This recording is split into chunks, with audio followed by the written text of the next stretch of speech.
안녕하세요. 알면 이득 모르면 그만 알모TV입니다.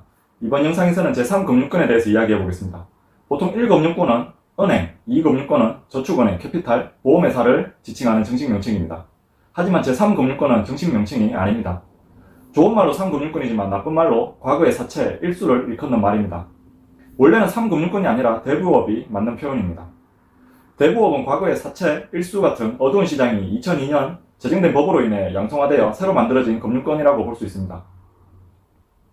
이 대부업의 금리를 보면 2008년 이전에는 연 66%, 지금으로서는 상상도 할 수 없는 대부업 법정이자 상한선이 있었습니다.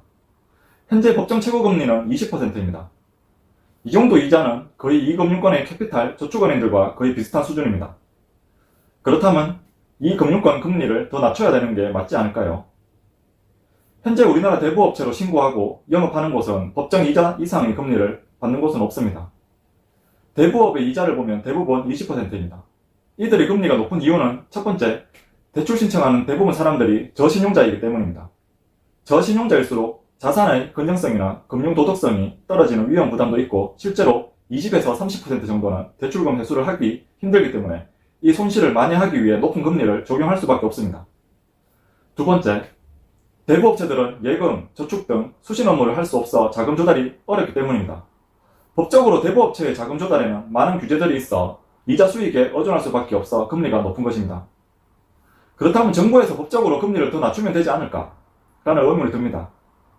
하지만 대부업체 상한 금리를 무작정 낮출 수도 없는 것이 우선 카드사, 저축은행, 캐피탈 등이 이미 20% 정도의 대출을 해주고 있으며 대부업체의 상한 금리를 더 규제하면 대부업체가 설 자리가 없어지고 예전에 불법 추심 등 마구잡이로 운영될 때처럼 어두운 곳으로 되돌아가기 때문입니다.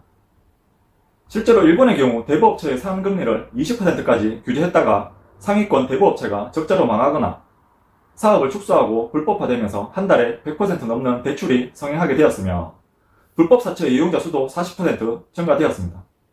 이러한 부작용으로 일본은 금리를 다시 29%까지 높이려 하고 있습니다.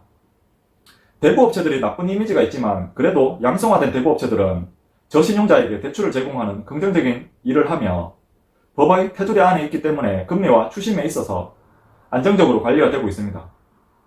만약 불법화가 된다면 이자율 연 수백 %의 금리에 돈을 갚지 않으면 무슨 수를 써서라도 받아내려는 불법적 사채 시장이 활성화될 가능성이 아주 높습니다.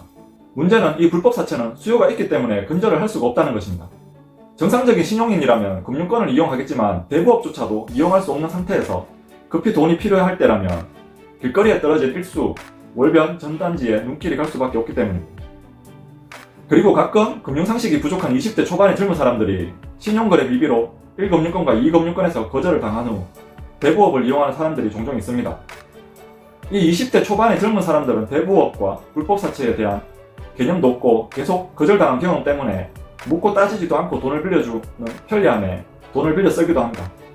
혹시 지금 영상을 보시는 시청자분 중 여기에 해당하는 20대 분이 계시다면 부모님에게 말씀드려 바로 갚으시길 바랍니다. 대부업이 좋다 나쁘다는 평가할 수 없습니다. 자신이 처한 상황에 맞는 금융권을 이용하는 것 뿐입니다. 분명한 건 은행권을 이용하든 대부업을 이용하든 책임이 뒤따른다는 걸 잊으시면 안 되겠습니다. 이번 영상은 여기까지입니다. 구독과 좋아요는 저에게 큰 힘이 됩니다. 감사합니다.